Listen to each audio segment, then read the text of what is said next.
Okay, get this.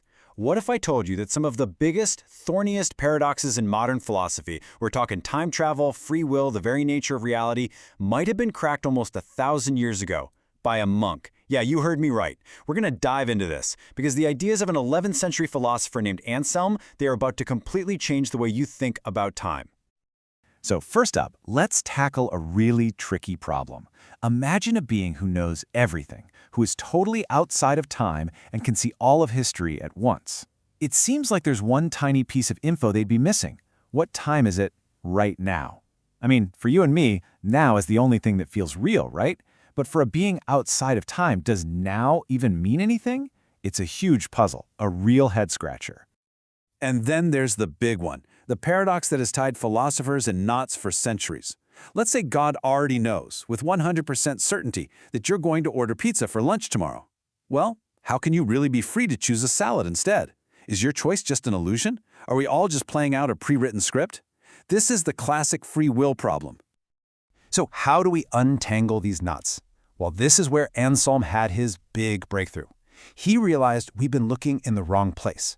The clue isn't really in theology, it's in the nature of time itself. And it turns out there are two completely different ways of seeing time. Okay, the first way is called presentism. This is basically just common sense. It's how you and I experience the world every single day. Only this moment, right now, is real.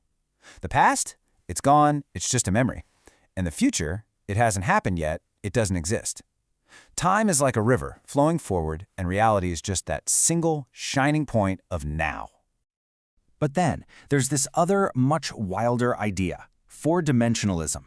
This is the theory that makes all those cool time travel stories possible. But what's really mind-blowing is how much it lines up with modern physics. The idea here is that the past, the present, and the future are all equally real. Just think of time as a fourth dimension, like length, width, and height. Your birth, you listening to me right now, and even your 80th birthday. They all exist right now on this giant block of space-time. All right, let's just put these two ideas side by side so it's super clear. With presentism, only the now is real, and the future is totally unwritten. But with four-dimensionalism, all of time is real. The future already exists, kind of like how New York City exists right now, even if you're not there yet. So in one view, time flows. In the other, time is a static landscape that you're just traveling through. Now, you might be thinking, surely other people had thought of this. And yeah, some thinkers before Anselm had kind of flirted with these ideas, but they were always really vague or spoken metaphors. Anselm?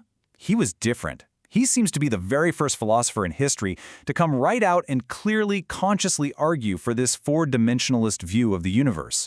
It was like he had this moment of incredible, profound clarity. Take a look at this.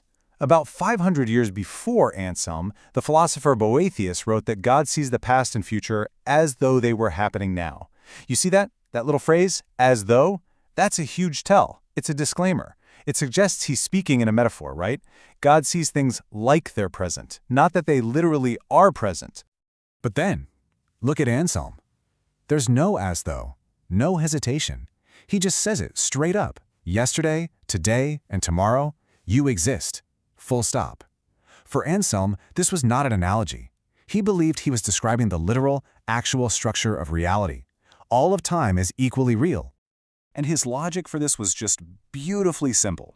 See, a central belief back then was that God's power is what actively holds every single moment of creation in existence. So Anselm's reasoning went like this. If God has to be present to the past and the future to sustain them, well then those times must actually exist for him to be present to. It makes perfect sense, right? You can't hold up something that isn't there. Okay, so there it is. We have our master key, a four-dimensional universe where all of time is real. Now let's take this idea and go back to those paradoxes from the beginning and see how this one concept just brilliantly unlocks both of them. All right, first up, remember that what time is it now problem? In a 4D universe, that question just dissolves. It's not even a valid question anymore. See, that feeling we all have that now is somehow special, that's just our limited perspective. Think of it this way. Here feels like a special place to you, but to someone across the world, their here is just as special. Now is the same thing, but for time. So God isn't missing any information because there is no special objective now for him to know in the first place. Okay, and what about the big one, free will? This is where Anselm's idea is just so revolutionary. Let's walk through it. Step 1. Picture God outside our block of space-time, looking at the whole thing at once. Step 2. He doesn't foresee your choice of pizza. That's the wrong word. He simply sees you at that specific time and place coordinate of tomorrow's lunch, and he sees you freely making your choice. And now step 3, this is the kicker. Your free choice is the source of his knowledge, not the other way around. He knows you'll choose pizza because he sees you freely choosing it. It's brilliant. His knowledge doesn't cause your choice. Your choice causes his knowledge. So just like that, Anselm's framework solves these ancient theological problems that have stumped people for ages. But the implications of this go way beyond that. This whole idea forces us to ask some really weird questions about our own personal experience of reality. Questions, by the way, that are still being debated in modern physics right now. To really help us wrap our heads around this, Anselm used this just stunning analogy. He said, think about how our one present moment contains all of space, right? London, Tokyo, the room you're in right now, they all exist simultaneously. Well, he said, an eternal present is like that, but it encloses all of time. It's almost like he was describing God's eternity as a kind of fifth dimension that our entire four-dimensional timeline sits inside. It's just an absolutely incredible thought for the 11th century. And that leaves us with one final, really provocative thought to chew on.